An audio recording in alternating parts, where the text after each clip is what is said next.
all of that to say, like, she's a miracle because we're a miracle. Like, here we are in our 40s. Like, we found love in our 40s.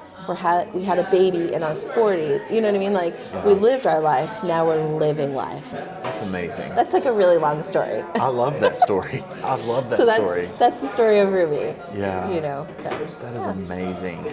That I have the happiest child. Like, she truly is. Like, she's just like the light of our lives and just the happiest, chunkiest little thing that came.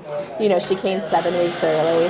So then I was like, that was a whole thing of like, how did that miracle happen? Because that was because the clinic here in Clarksville was closed. So they sent me to the clinic in Nashville.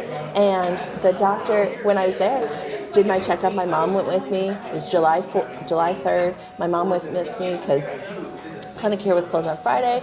We go there and, you know, twice that week my blood pressure's been like crazy out of control. And so like I was there and every time I went here, they're like, no, like you need to calibrate your blood pressure thing. So when I went to Nashville, I was like, hey, how do you calibrate this? And they're like, oh, so they bring in the head of the clinic and she is a researcher and she focuses on preeclampsia in women and does all this international research.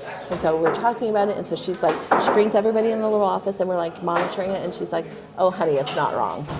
I was like, oh, okay, cool. So they send me to the hospital.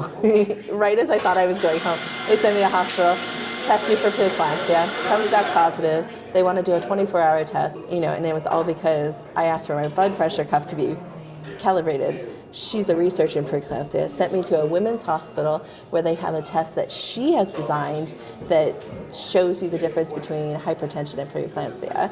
And so, you know, and we went from talking about, oh, we're going to keep her in for another week, try and get to that next marker and, you know, make sure she's okay. And then to, okay, we're going to possibly, like, you know, try and induce labor later this evening, to we're taking her in an hour. And that's 7 weeks before she was due? 7 weeks. Wow. Before. And so she spent a little time in the NICU, and any NICU mamas know the stress of that, of like, oh my goodness. Like, so, but it was only because, again, right place, right time. It's, you know, it's all God's time.